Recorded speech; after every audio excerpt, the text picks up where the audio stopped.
नमस्कार दोस्तों, मैं रमेश सुतार अपने YouTube चैनल पर आपका स्वागत करती हूँ। वीडियो शुरू करने से पहले सब्सक्राइब कीजिएगा। देखिए, इससे पहले हमने आपको जो तंत्र पढ़ाया और कोशिका पढ़ाई, उत्तक पढ़ाई और पाचन तंत्र पढ़ाया। मनुष्य में जितना कि पाचन जरूरी है उससे भी अधिक जरूरी होता है श्वसन। अब वह श्वसन किन किन अंगों द्वारा किया जाता है, श्वसन तंत्र में कौन कौन से अंग पाए जाते हैं, श्वसन तंत्र कैसे काम करता है। श्वसन यानी हम जो ऑक्सीजन गैस लेते हैं और कार्बन डाइऑक्साइड छोड़ते हैं। अब वो लेना और छोड़ना, उसके बीच में हमारे शरीर में कौन कौन सी क्रिया होती है जिससे कि हम ऑक्सीजन को ग्रहण कर लेते हैं और कार्बन डाइऑक्साइड उत्सर्जित हो जाती है, ये सभी हम आपको अपने इस वीडियो मानव श्वसन तंत्र के लेसन में बताएंगे। मानव श्वसन तंत्र, देखिए, मानव नासा मार्ग और नासा छिद्र से श्वसन लेता है और मुंह से श्वसन लेता है, दोनों जुड़े होते हैं और ये आगे जाके नासा मार्ग श्वास नली में जुड़ जाते हैं। एपिग्लोटिस पहले आगे आता है, उसके बाद में श्वास नली से ये जुड़ जाते हैं।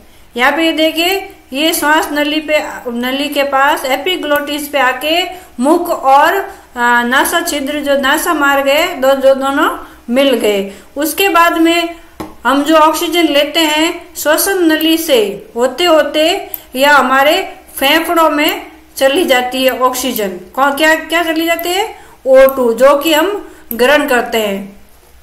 फेफड़ों से या डायफ्राम फेफड़े संकुचित होते हैं। श्वसन नलिकाएं, कुपिका वाहिनियां इसके अंदर गुच्छे जैसी होती है और कुपिकाएं होती है, जैसे अंगूर का गुच्छा होता है वैसे ही पाई जाती है। तो इस प्रकार श्वसन होता है और ये हमारा श्वसन तंत्र है। अब देखिए, आगे चलते हैं। श्वसन वह जैविक प्रक्रिया है जिसमें भोजन के घटक जैसे कार्बोहाइड्रेट, वसा, प्रोटीन का दहन होता है। इसके परिणाम स्वरूप कोशिकाओं में कार्बन डाइऑक्साइड, CO2, जल तथा ऊर्जा की प्राप्ति होती है। श्वसन की अभिक्रिया नीचे दी गई है। अब देखिए, श्वसन में जो कार्बोहाइड्रेट, वसा और प्रोटीन होता है उनके दहन से भी हमारे शरीर में से कार्बन डाइऑक्साइड गैस निकलती है। अब गैसों को निकलने का मार्ग कौन सा होगा? जो श्वसन लेने का मार्ग है उसी से वापस निकलता भी है। तो यह प्रक्रिया देखिए, C6H12O2 प्लस 6O2 बराबर, मतलब ये अभिक्रिया जब होती है तो क्या बनता है? CO2 प्लस H2O प्लस ऊर्जा निष्कासित होती है जो हमारे शरीर में काम आ जाती है। यहाँ C6H12O2 ग्लूकोज है, ये ग्लूकोज का सूत्र है C6H12O2, ये ध्यान रखिएगा, ये ग्लूकोज का सूत्र है। ऐसी ही सभी क्रिया में ऊर्जा का निष्कासन होता है, अतः यह ऊष्मा क्षेपी अभिक्रिया है। क्यों? क्योंकि ऊष्मा का निर्माण होता है। जिस अभिक्रिया में ऊष्मा का निष्कासन होता हो उसे हम कहते हैं ऊष्मा क्षेपी अभिक्रिया। श्वसन के प्रकार, अब देखिए, टाइप्स ऑफ रेस्पिरेशन कितने होते हैं, श्वसन कितने प्रकार का होता है। ऑक्सीजन के उपभोग के आधार पर श्वसन 2 प्रकार का होता है। श्वसन 2 प्रकार का होता है on the basic on concentration of oxygen, वायवीय श्वसन और अवायवीय श्वसन। अब वायु से हम जो मुंह से, नाक से श्वास लेते हैं उससे होने वाला वायवीय श्वसन होता है, और जो शरीर के अंदर भोजन और ग्लूकोज से प्राप्त होता है वह होता है अवायवीय श्वसन। सबसे पहले हम लेते हैं वायवीय श्वसन। इस प्रकार के श्वसन में भोजन के दहन में O2 का उपयोग होता है।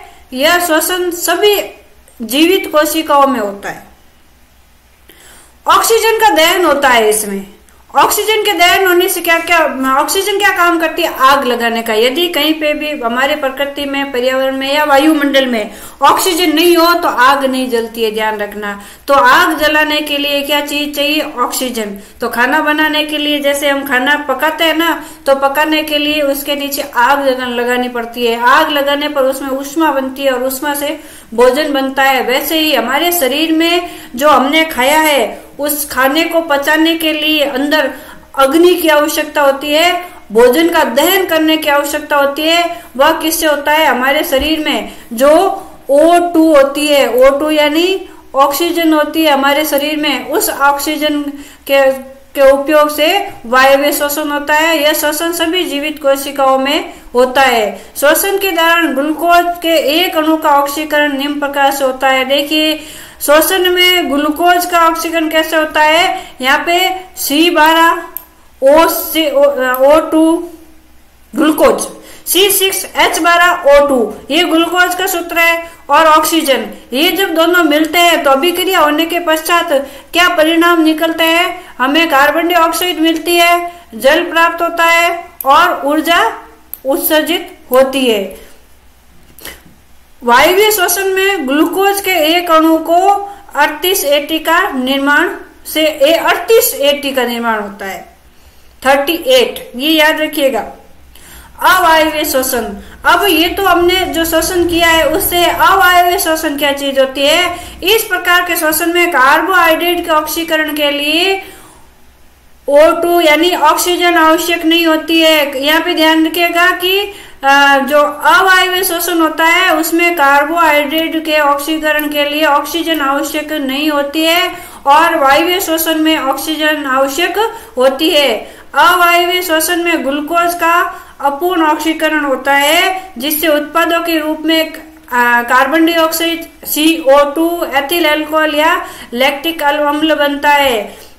अब देखिए इसमें अभिक्रिया हुई थी ग्लूकोज और ऑक्सीजन के बीच में, तो क्या बना था? कार्बन डाइऑक्साइड और जल और ऊर्जा। और यहाँ पे देखिए, यहाँ पे ग्लूकोज का जब कार्बन डाइऑक्साइड के साथ में अभिक्रिया होती है तो कार्बन डाइऑक्साइड CO2 और C2OH भी बनता है, यानी एथिक अल्कोहल बनता है और ऊर्जा का निर्माण भी होता है। अवायवीय श्वसन में ग्लूकोज के अणु से केवल 2 AT बनते हैं, और इसमें कितने बन रहे थे? 38। इस प्रकार का श्वसन जीवाणुओं, कवकों, अंकुरण करने वाले बीजों RBC में होता है। RBC क्या चीज होती है आपको पता है? पिछले अध्याय लेसन में हमने आपको बताया, RBC यानी रेड ब्लड सेल्स। वायवीय श्वसन तथा अवायवीय श्वसन में अंतर, different between aerobic respiration and anaerobic respiration. देखिए वायवीय श्वसन और अवायवीय श्वसन, इन दोनों में अंतर क्या है? ध्यान दीजिएगा, ये आपके क्वेश्चन आने योग्य क्वेश्चन है। अगर कंपटीशन में आप कंपटीशन का लेवल का एग्जाम दे रहे हैं तो वहां भी जरूरी है, और आप बोर्ड का एग्जाम दे रहे हैं वहां भी जरूरी है कि इन दोनों वायवीय और अवायवीय श्वसन में क्या अंतर है, डिफरेंस क्या है बिटवीन दोनों में। भोजन के दहन में O2 का उपयोग होता है वायवीय श्वसन में, और अवायवीय श्वसन में कार्बोहाइड्रेट के ऑक्सीकरण के लिए ऑक्सीजन की आवश्यकता नहीं होती है। समझ में आया? सभी जीवित जो वायवीय श्वसन है उसमें सभी जीवित कोशिकाओं में होता है, सभी जीवित कोशिकाओं में वायवीय श्वसन होता है, और अवायवीय श्वसन जीवाणुओं, कवकों, अंकुरण करने वाले बीजों RBC में होता है। ये आपको पर ध्यान रखना है। ये वायवीय श्वसन जीवित कोशिकाओं में होता है, अवायवीय श्वसन जीवाणुओं, कवकों, अंकुरित करने वाले बीजों और RBC में होता है। अब वायवीय श्वसन जो होता है, ग्लूकोज का पूर्ण ऑक्सीकरण होता है वायवीय श्वसन में, और अवायवीय श्वसन में ग्लूकोज का अपूर्ण ऑक्सीकरण होता है। वायवीय श्वसन में 38 ATP का निर्माण होता है, और अवायवीय श्वसन में 2 ATP का निर्माण होता है। अब यहाँ पे देखिए, अभिक्रिया जब होती है ग्लूकोज के साथ में ऑक्सीजन की अभिक्रिया होती है तो परिणाम में क्या बनता है? कार्बन डाइऑक्साइड, जल और ऊर्जा। और यहाँ पे जब अवायवीय श्वसन में ग्लूकोज की अभिक्रिया ऑक्सीजन के साथ में होती है तो कार्बन डाइऑक्साइड, एथिक अल्कोहल और ऊर्जा निक्षेपित होती है। अब है मानव श्वसन तंत्र। Human respiratory system in Hindi. आपको हिंदी में बताया जा रहा है। श्वसन तंत्र की उत्पत्ति भ्रूणीय एंडोडर्म से होती है।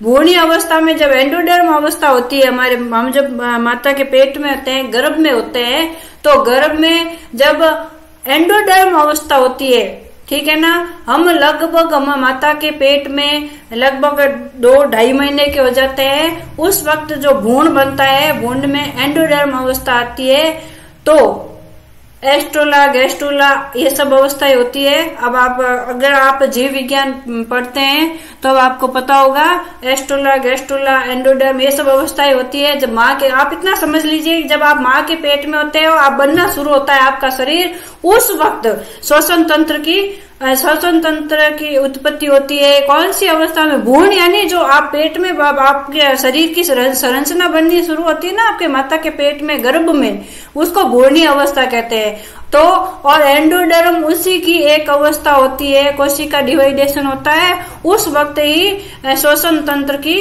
उत्पत्ति होती है। ये आपके कंपटीशन के लिए याद कर सकते हैं इस क्वेश्चन को कि मानव श्वसन तंत्र की उत्पत्ति कब होती है? मानव जब गर्भ में होता है या भ्रूणीय अवस्था में होता है, उस वक्त एंडोडर्म से इसकी उत्पत्ति होती है। मानव के श्वसन तंत्र को 2 भागों में बांटा गया है, एक तो श्वसन पथ और दूसरा है श्वसन अंग, respiration path and respiration organs.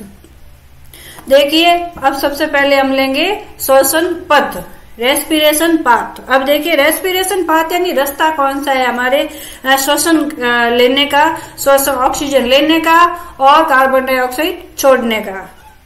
यह वायु के आगमन का पथ है। इसके निम्नलिखित भाग है: बाह्य नासा छिद्र, एक्सटर्नल नेर्व्स, ये जो हमारे नाक के छिद्र है ना, बाह्य, एक्सटर्नल, बाह्य यानी बाहर वाले, ये दाया बाया नहीं है, रेड और क्या बोलते हैं, लेफ्ट और राइट नहीं है, ये बाह्य यानी बाहर वाला। ये नाक वाले छिद्र होते हैं ना, यही बाह्य नासा छिद्र है दोनों।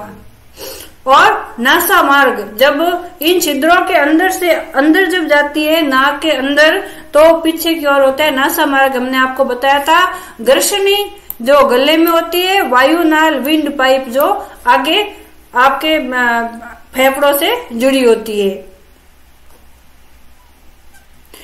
बाह्य नासा छिद्र, एक्सटर्नल नेजल पोर। नासा छिद्र की संख्या 2 होती है, सबको ही पता है, छोटे बच्चे को भी पता है, आपको भी पता होगी। ये नासा मार्ग के प्रगाण भाग में खुलते हैं। प्रगाण यानी पीछे का जो हिस्सा होता है, वहां पे वेस्ट टाइप में खुलते हैं। नासा मार्ग, नेजल ट्रैक, या जब ये जो दोनों नलिकाएं होती है ना, जो मिल जाती है जहां पे जाके, वो होता है नासा मार्ग। नासा मार्ग के 3 भाग होते हैं: प्रघाण, श्वसन, ग्रहण मार्ग। सबसे पहले लेते हैं प्रघाण, वेस्टिबुल्स। ये नासा मार्ग से का सबसे छोटा भाग होता है। यह कैरेटिन विहीन स्तर उपकला से ढका हुआ होता है, ये अंदर से ढका हुआ होता है। अब है श्वसन भाग। श्वसन भाग यानी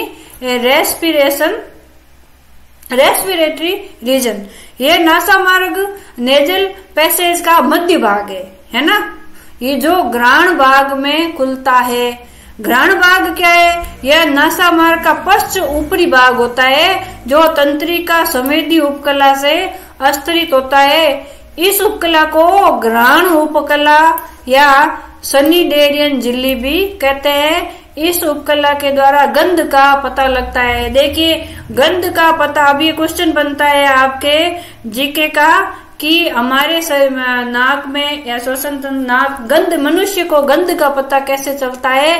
तो नाक में श्वसन भाग में घ्राण भाग जो है, घ्राण उपकला या सनीडेरियन झिल्ली, सनीडेरियन झिल्ली आ सकता है नाम। तो सनीडेरियन झिल्ली जो होती है, उसके कारण, इस उपकला के कारण ही व्यक्ति को गंध का पता चलता है। सनीडेरियन झिल्ली के कारण गंध का पता चलता है। ये थोड़ा सा आप ध्यान दीजिएगा, ये मोस्ट इम्पोर्टेंट है। अब उसके बाद है ग्रसनी, फ्रीनेक्स। ग्रसनी श्वसन तंत्र तथा पाचन दोनों का उभयनिष्ठ भाग है। इसके 3 भाग होते हैं। नासा ग्रसनी, ग्रसनी जो होती है ये जो या बीच वाला हिस्सा होता है ना, ये नाक का पीछे का हिस्सा से लेके यहाँ तक का हिस्सा, ये नासा ग्रसनी, मुख ग्रसनी और कंठ ग्रसनी। अब देखिए, अब आप नाम से ही पता चल रहा है, नासा यानी नाक, मुख ग्रसनी यानी मुंह, कंठ यानी हम जो बोलते हैं उसका पीछे वाला हिस्सा कंठ। नासा ग्रसनी, मुख ग्रसनी और कंठ ग्रसनी। अब है वायुनाल। इस नलिका वायु के फेफड़ों में आवागमन का मुख्य भाग, यह नलिका वायु के फेफड़ों में आवागमन का मुख्य मार्ग है वायुनाल। और किसका? वायु का फेफड़ों में आवागमन का मुख्य भाग है। यह नलिका 2 भागों में विभक्त होती है, एक तो लैरिक्स और दूसरा श्वास नली। कंठ या ध्वनि बॉक्स जिसको बोलते हैं लैरिक्स या साउंड बॉक्स। जब हम बोलते हैं ना तो बोलते हैं तो हमारे शरीर में जो आपने कहीं हारमोनियम देखा है या फिर गिटार देखा होगा आपने, जो हारमोनियम और गिटार के अंदर जो पतली तार होते हैं, बहुत सारे तार होते हैं, उन तारों से को हिलाने से आवाज निकलती है। गिटार में वो तार हिलाते हैं ना तो उन तारों से आवाज आती है, ध्वनि आती है। तो ऐसा ही हमारे गले में, कंठ में भी एक बॉक्स होता है ध्वनि का।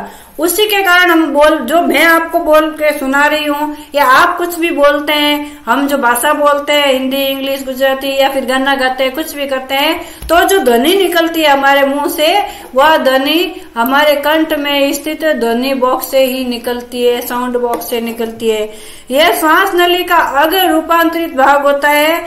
इसे ध्वनि उत्पादक अंग, साउंड प्रोडक्टिंग ऑर्गन भी कहते हैं। साउंड प्रोडक्टिंग ऑर्गन है। यह 9 प्रकार की उपास्थ्यों से बनी होती है। देखिए आप यहाँ पे हाथ कभी है ना टाइट से हाथ रगड़िएगा, यहाँ गले में टाइट से हाथ रगड़िएगा, ऐसा लगता है कि यहाँ चूड़िया जैसे बनी होती है। ये अस्थियां है, उपास्थियां। ये 9 उपास्थियां होती है, 9 प्रकार की। इसमें स्वर रज्जु या वोकल कार्ड पाए जाते हैं। क्या पाए जाते हैं? स्वर रज्जु और वोकल कार्ड।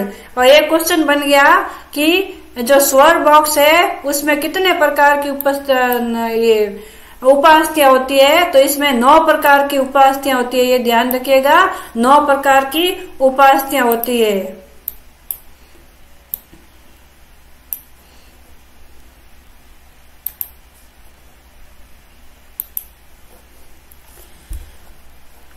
जिसमें वायु गुजरने पर इनमें कंपन होता है, जिससे ध्वनि उत्पन्न होती है। अब देखिए, जब तक हम मुंह में वायु नहीं घुसाएंगे तब तक हम बोल नहीं पाएंगे। ये बात ध्यान रखना कि जब तक हमारे गले में वायु नहीं होगी तो हम बोल नहीं पाएंगे। क्यों? क्योंकि वायु से जो ये 9 उपास्थियां होती है, जो हमारा साउंड बॉक्स होता है, उसमें वो उपास्थियां हिलती है और उनके हिलने से वोकल कार्ड वो हिलते हैं और उनके हिलने से कंपन उत्पन्न होता है और कंपन से ही हमारे ध्वनि उत्पन्न होती है। ये देखिए, इसका चित्र दिया गया है।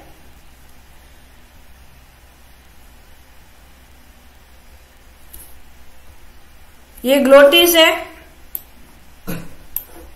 ठीक है, और ये ग्लोटिस में उपस्थित उपास्थि।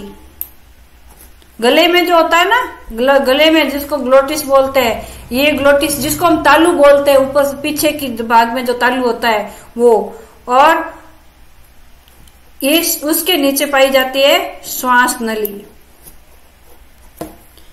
जो ये उपास्थियां है ना, यहीं पे वोकल बॉक्स होता है ये। अब है ग्लोटिस।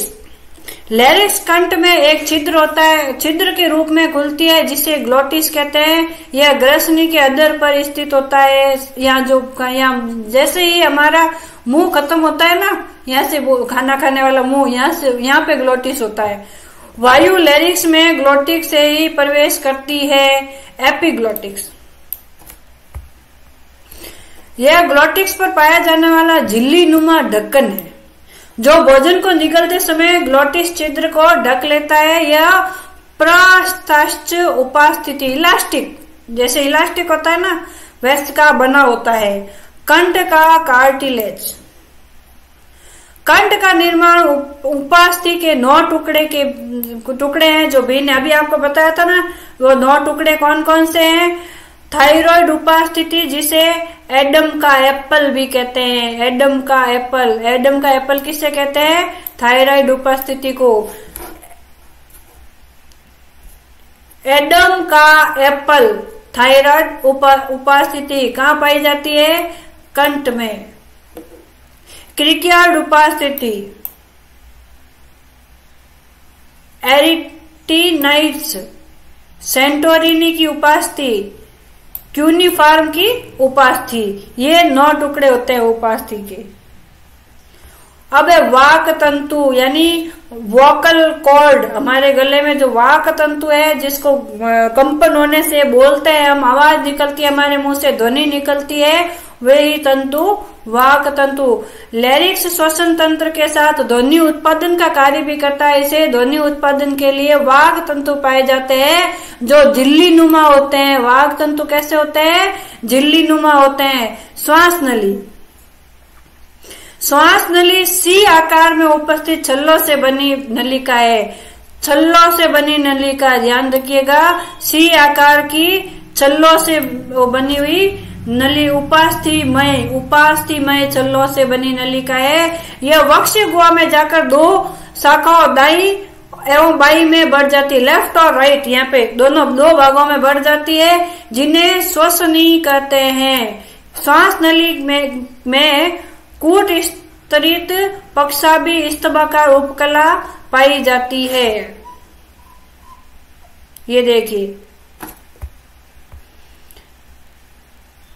ये है श्वसन नली, वोकल भाग होता है ना वो वहां पे उसके नीचे वाले भाग में श्वसन नली, या उपस्थिति के छल्ले दाई श्वसन नली में और एक बाई श्वसन नली, ये छल्ले हैं और ये वाले सारे, और ये जो ये डिवाइड हो रही है ये दाई श्वसन नली और ये डिवाइड हो रही है ये बाई श्वसन नली। प्रत्येक श्वसनी फेफड़ों में जाकर छोटी छोटी नलिकाओं में विभाजित हो जाती है जिन्हें क्रमशः द्वितीय श्वसनी सेकेंडरी ब्रांची तृतीय श्वसनी कहते हैं, द्वितीय श्वसनी और तृतीय श्वसनी कहते हैं। तृतीय श्वसनी छोटी छोटी नलिकाओं से शाखित नलिकाओं में विभक्त होती है जिनको श्वसनिकाएं कहते हैं। इन श्वसनिकाओं के अंतिम सिरे कुपित में खुलते हैं। कुपित यानी गुब्बारेनुमा एक संरचना पाई जाती है उसमें, ये देखिए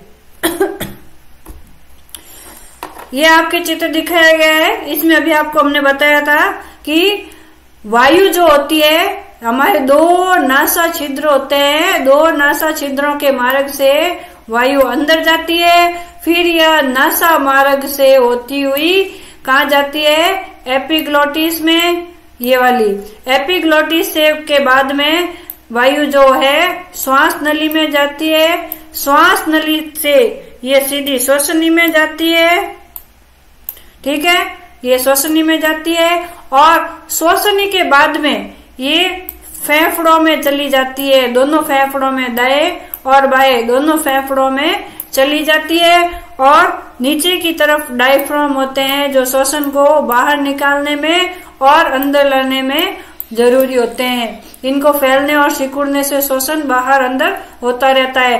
अब देखिए इसके अंदर जो श्वसनिकाएं है देना, ये श्वसन नली है, उससे जो श्वसनिकाएं निकलती है, यहाँ पे जो अंगूर का गुच्छा होता है वैसे छोटे छोटे जिसको हम बैलून्स बोलते हैं, बैलून्स जो सिकुड़ते रहते हैं और फूलते रहते हैं। और आपने कभी वो देखा है कि दूध वाला वो भोंपू बजाता है ना, वैसा ठीक है ना। या फिर ऐसा बोल सकते हैं उस भप्पू को यूं दबाते हैं तो आवाज आती है पौ, है ना।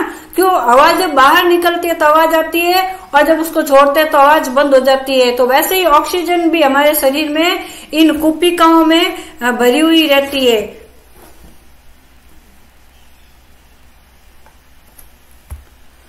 श्वसन अंग, रेस्पिरेटरी ऑर्गन्स, फेफड़े या लंग्स। श्वसन का सबसे महत्वपूर्ण अंग है फेफड़े या लंग्स। इनके बिना श्वसन असंभव है। फेफड़े फुफ्फुसीय गुहा में स्थित होते हैं। ये संख्या में 2 शंकुआकार, गुलाबी, ठोस तथा स्पंजी होते हैं। हमारे शरीर में कितने फेफड़े होते हैं? 2। कैसे आकार के होते हैं? शंकुआकार। रंग कैसा होता है इनका? गुलाबी। और कैसी अवस्था में होते हैं? ठोस। और दबाने पर स्पंजी टाइप लगते हैं। फुफ्फुसीय गुहा में लसिका भरी होती है जिसे फुफ्फुसीय द्रव कहते हैं। अब इसके अंदर एक लसिका भरी होती है। लसिका मतलब दही वाली लस्सी नहीं, एक द्रव्य पर भरा हुआ होता है, ठीक है ना। इस द्रव्य को कहते हैं फुफ्फुसीय द्रव्य, जो ग्लाइकोप्रोटीन तथा प्लूरा द्वारा स्त्रावित किया जाता है। जो फुफ्फुसीय द्रव्य है, अब आपके क्वेश्चन आ सकता है कि फुफ्फुसीय गुहा या फेफड़ों में कौन सा द्रव्य पाया जाता है? तो फुफ्फुसीय द्रव। ये फुफ्फुसीय द्रव कौन स्त्रावित करता है? ये फुफ्फुसीय द्रव प्लूरा द्वारा स्त्रावित किया जाता है। इसका फुफ्फुसीय द्रव्य का नाम क्या है? ग्लाइकोप्रोटीन। प्रत्येक फुफ्फुसीय गुहा में के चारों ओर से फुफ्फुस आवरण यानी जो फुफ्फुस होते हैं या फेफड़े होते हैं, उन फेफड़ों के चारों ओर एक आवरण पाया जाता है। उस आवरण को हम कहते हैं फुफ्फुस आवरण, यानी फेफड़ों के ऊपर जो परत होती है वही फुफ्फुस आवरण है। अब देखिए, इसके फुफ्फुस आवरण के 2 भाग होते हैं। जो फेफड़ों के ऊपर जो परत होती है उसके 2 भाग होते हैं। एक होता है देह भित्ति से लगा हुआ आवरण, दूसरा होता है फेफड़ों से लगा हुआ आवरण। ये फेफड़ों का चित्र आपके दिया गया है। ये देखिए श्वसन नली है, श्वसन नली के अंदर फेफड़े हैं। मानव के बाएं फेफड़े में 2 पिंड होते हैं जिन्हें सुपीरियर, ठीक है ना, क्या कहते हैं? सुपीरियर तथा इंफीरियर। फेफड़ों में 2 पिंड होते हैं, एक सुपीरियर और एक इंफीरियर पिंड तथा दाएं में 3 पिंड होते हैं। देखिए ये चित्र आप वापस देखिए, एक में 2 पिंड है, इसमें 2 पिंड है और इसमें 3 पिंड है, 1, 2 और 3। अब 2 पिंड है वो है सुपीरियर और इंफीरियर, और 3 पिंड है ये क्या है? सुपीरियर, मिडिल और इंफीरियर। इसमें एक मिडिल और जुड़ जाता है। अब है कुपिका। श्वसनिकाओं के अंतिम सिरे प्रत्येक फेफड़े में जाकर गुब्बारे नुमा संरचना बना लेते हैं जिनको कुपिका कहते हैं। अभी मैंने आपको बताया था। मानव के फेफड़ों में लगभग 30 से 35 करोड़ कुपिकाएं पाई जाती है। कितनी? 30 से 35 करोड़। 30 से 35 करोड़ कुपिकाएं। ये आपको थोड़ा सा ध्यान देने योग्य बात है कि मानव के फेफड़े में लगभग 30 से 35 करोड़ कुपिकाएं, जो छोटी छोटी, अभी मैं आपको बताया था ना, अंगूर के गुच्छे नुमा संरचनाएं होती है, 30 से 35 करोड़ पाई जाती है। कुपिकाएं फुफ्फुस की संरचनात्मक व क्रियात्मक इकाई होती है। कुपिकाओं की पतली भित्ति सल की उपकला की बनी होती है। कुपिकाओं की भित्ति में सूक्ष्म छिद्र पाए जाते हैं जिन्हें कुहन के रंध्र और कुहन जो रंध्र होते हैं कुपिकाओं में, उन्हें कहते हैं कुहन के रंध्र। अब देखिए मानव श्वसन की क्रियाविधि। अंतर श्वसन, इनस्पिरेशन, यानी जो सांस हम अंदर लेते हैं, अंतर श्वसन। अंतर श्वसन के समय डायफ्राम तथा अंतराप्रसु पेशियों में संकुचन होता है। ये ऐसे सिकुड़ती। हम सांस लेते हैं ना, आप सांस लीजिए, एक बार लीजिए, भरिए अपने अंदर सांस। जब हम सांस भरते हैं तो ये जो डायफ्राम है इसकी पेशियां संकुचित होती है। सांस लीजिए, ये संकुचित होती है। डायफ्राम चपटा होकर उदर गुहा की ओर खिसक जाता है। जब हमारा पेट के अंदर घुसता है, देखिए आप वापस सांस लीजिए जोर से, हमारा जो ये पेशियां है अंदर की ओर, अपना पेट जो होता है बीच में से अंदर की ओर चपटा हो जाता है डायफ्राम। पसलियां बाहर तथा ऊपर की तरफ उपरोस्ती अधर व अग्रभाग की ओर खिसक जाता है। आप वापस सांस लीजिए, देखिए आपका जो पेट है वो अंदर घुस रहा है, ऊपर की जो पसलियां है वो बाहर आ रही है ना। हाँ वही। वक्ष गुहा का आयतन बढ़ जाता है व फेफड़े पर देह गुहा द्रव्य का दबाव बढ़ता है। फेफड़े फैल जाते हैं और फेफड़ों में वायु दाब वायुमंडलीय दाब की तुलना में 1 से 3 mmHg तक घट जाता है। वह वायु की बाहर की वायु भिन्न मार्ग से फेफड़ों में जाती है। देखिए फेफड़ों में वायु कैसे जाती है पूरी अभिक्रिया देखिए। पहले जाती है नासा छिद्र में, नासा छिद्र से जाती है नासा मार्ग में, नासा मार्ग से जाती है ग्रसनी में, जो वायु हम सांस ले रहे हैं वो देखिए। उसके बाद में वह जाती है ग्लोटिस में, उसके बाद वह जाती है वायु श्वास नली में, उसके बाद में जाती है प्राथमिक श्वास नली में, उसके बाद जाती है द्वितीय श्वास नली में, उसके बाद जाती है तृतीय श्वास नली में, उसके बाद जाती है श्वसनिका में, उसके बाद में वायु पहुंचती है कुपिका में।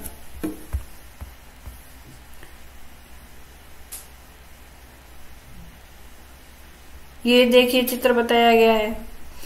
अब है बहिर्श्वसन। अब हमने सांस ले तो लिया, अब वो सांस बाहर कैसे निकलता है ना। ऑक्सीजन, कार्बन डाइऑक्साइड, ऑक्सीजन हमने शरीर के अंदर ली, लेकिन कार्बन डाइऑक्साइड गैस बाहर कैसे निकलेगी, इसको बोलते हैं अंदर लेना तो अंतर श्वसन, बाहर निकालना बहिर्श्वसन। बहिर्श्वसन के दौरान डायफ्राम अंतर पार्श्व पेशियां शिथिल हो जाती है। अब देखिए आपने जोर से सांस लिया, फिर सांस छोड़ दिए।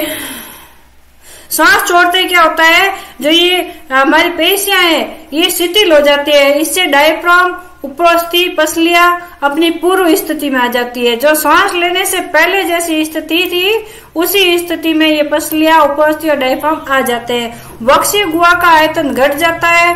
फेफड़ों का दबाव वायुमंडलीय दाब की तुलना में बढ़ जाता है। इससे फेफड़ों में भरी वायु श्वसन मार्ग से होती हुई बाहर निकल जाती है।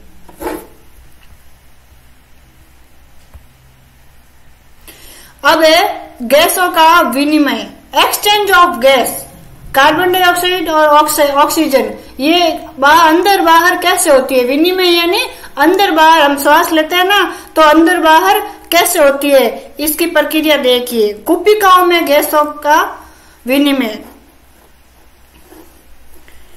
फेफड़ों में ऑक्सीजन व कार्बन डाइऑक्साइड का कुपिकाओं में विनिमय बाह्य श्वसन कहलाता है, एक्सटर्नल रेस्पिरेशन।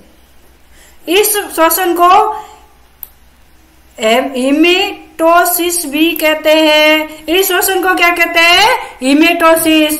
कुपिका में उपस्थित ऑक्सीजन का आंशिक दाब कितना होता है, 104 mmHg, 104 mmHg होता है। वह धमनी रुधिर में इसका मान 40 mmHg होता है, जिसमें कुपिका से ऑक्सीजन O2 निकलकर धमनी रुधिर में चली जाती है। कुपिका में उपस्थित कार्बन डाइऑक्साइड CO2 का आंशिक दाब होता है, जबकि धमनी रुधिर में इसका मान 46 mmHg होता है, जिससे कार्बन डाइऑक्साइड धमनी रुधिर से निकलकर कुपिका में आ जाती है। ऊतकों में गैसों का विनिमय, exchange of gases in tissue. अब देखिए हमारे शरीर में जो ऊतक होते हैं उत्तकों से भी कार्बन डाइऑक्साइड ऑक्सीजन का निर्माण, ऑक्सीजन ग्रहण की जाती है और कार्बन डाइऑक्साइड छोड़ी जाती है। कैसे की जाती है? ऑक्सीजनित रुधिर O2 को लेकर उत्तकों तक जाता है तथा रुधिर खून जाता है, ध्यान रखना, तथा उत्तकों तथा रुधिर के मध्य गैसों का आदान प्रदान होता है जिसे अंतःश्वसन कहते हैं। इसे कहते हैं अंतःश्वसन। उत्तकों में O2 का आंशिक दाब 40 mmHg जबकि ध्वनि में 95 mmHg होता है। इसे रक्त धमनी से उत्तकों में चला जाता है। इसी प्रकार उत्तकों में कार्बन डाइऑक्साइड O2 का आंशिक दाब 45 mmHg जबकि शिरा में 40 mmHg होता है जिससे रक्त उत्तकों से शिरा में चला जाता है। अब गैसों का परिवहन कैसे होता है? ट्रांसपोर्ट ऑफ गैसेज कैसे होता है हमारे शरीर में? O2 का परिवहन दो रूप में होता है, प्लाज्मा में घुलित अवस्था में ऑक्सीजन का परिवहन और ऑक्सी हीमोग्लोबिन के रूप में ऑक्सीजन का परिवहन। प्लाज्मा के रूप में घुलित अवस्था में O2 का परिवहन 100 ml ऑक्सीजनित रुधिर में 20 ml ऑक्सीजन होती है। 100 ml ऑक्सीजनित रुधिर में 20 ml ऑक्सीजन होती है, ध्यान रखिएगा। इसमें 0.3 ml से 0.6 ml ऑक्सीजन प्लाज्मा के साथ घुलित अवस्था में परिवहित होता है, यानी घूमता है, ट्रांसफर होता है। ऑक्सी हीमोग्लोबिन के रूप में O2 का परिवहन ऑक्सी हीमोग्लोबिन के रूप में 97 से 99% ऑक्सीजन का परिवहन होता है, ध्यान रखिएगा।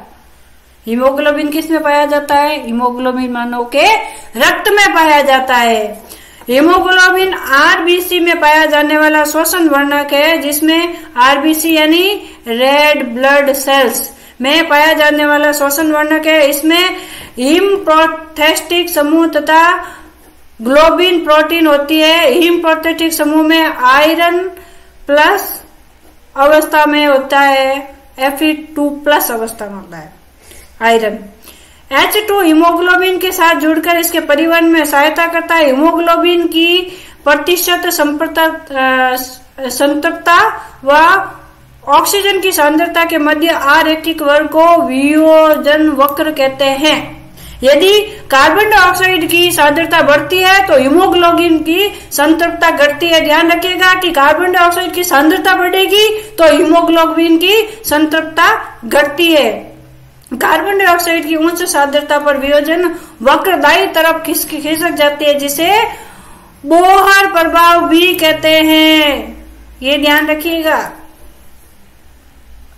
हीमोग्लोबिन की कार्बन मोनोऑक्साइड से बंधुता, हीमोग्लोबिन की कार्बन मोनोऑक्साइड से, मोनोऑक्साइड है, ध्यान रखना, ऑक्साइड नहीं है, कार्बन मोनोऑक्साइड है, से बंधुता। हीमोग्लोबिन की कार्बन डाइऑक्साइड की तुलना में कार्बन मोनोऑक्साइड, कार्बन डाइऑक्साइड को बोलते हैं CO2 और कार्बन मोनोऑक्साइड को बोलते हैं CO के साथ 230 से 250 2030 से 2050 गुना ज्यादा बंधन क्षमता होती है, जिसमें के कारण हीमोग्लोबिन कार्बन मोनोऑक्साइड के साथ एक कार्बोक्सी हीमोग्लोबिन बनाता है। इसका रंग काला होता है। कार्बो हीमोग्लोबिन में आयरन FeSU3+ अवस्था में आ जाता है, जो जानलेवा होता है, ध्यान रखिएगा। इसलिए कार्बन मोनोऑक्साइड से दूर रहते हैं। जब हम कोयले जो होते हैं, जिसको बोलते हैं कि अंगीठी के अंदर कोयले जलाते हैं ना, जलते हुए कोयले, उनसे कार्बन मोनोऑक्साइड निकलती है। इसलिए वो हमारे, अगर दरवाजा बंद करके घर में कमरे में बैठ जाए तो हमारी जान निकल जाती है। क्यों? क्योंकि उस समय कार्बन मोनोऑक्साइड हमारे शरीर के अंदर चली जाती है। इसके कारण मानव की मृत्यु भी हो जाती है। कार्बन डाइऑक्साइड का परिवहन देखिए। कार्बन डाइऑक्साइड का परिवहन निम्न प्रकार से होता है। प्लाज्मा में घुलित अवस्था में 7%, बाइकार्बोनेट के रूप में 70% और मोनोकार्बोमिनो हीमोग्लोबिन के रूप में 23%। रक्त प्लाज्मा में उपस्थित जल के साथ कार्बन डाइऑक्साइड क्रिया करके कार्बोनिक अम्ल बनाती है और इसी घुलित अवस्था में 7% कार्बन डाइऑक्साइड का परिवहन होता है। 100 ml रुधिर लगभग 0.3 ml कार्बन डाइऑक्साइड का परिवहन प्लाज्मा के साथ घुलित अवस्था में करता है। अब बाइकार्बोनेट के रूप में जो 70% होता है, रक्त प्लाज्मा में बना कार्बोलिक अम्ल अत्यधिक आयनीकरण के कारण जल्दी HSU प्लस CO3CSU2SU में वियोजित हो जाता है। कार्बोमिनो हीमोग्लोबिन के रूप में जो 23% कार्बन डाइऑक्साइड होती है, देखिए परिवहन होता है। लगभग 20 से 25% कार्बन डाइऑक्साइड का हीमोग्लोबिन द्वारा कार्बोमिनो हीमोग्लोबिन के रूप में वहन की जाती है। यह बंधन कार्बन डाइऑक्साइड के आंशिक दाब पर निर्भर करती है। समातन का नियम, समातन यानी ब्रीथिंग, जो हम सांस लेते हैं ना, सांस लेना और छोड़ना, ये होता है समातन।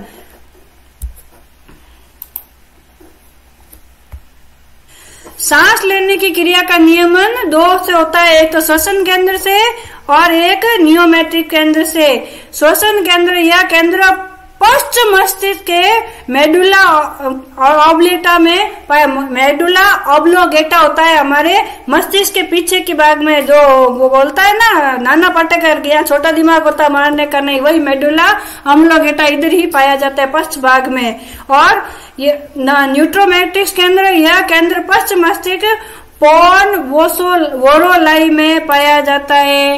ये तो था हमारा श्वसन तंत्र।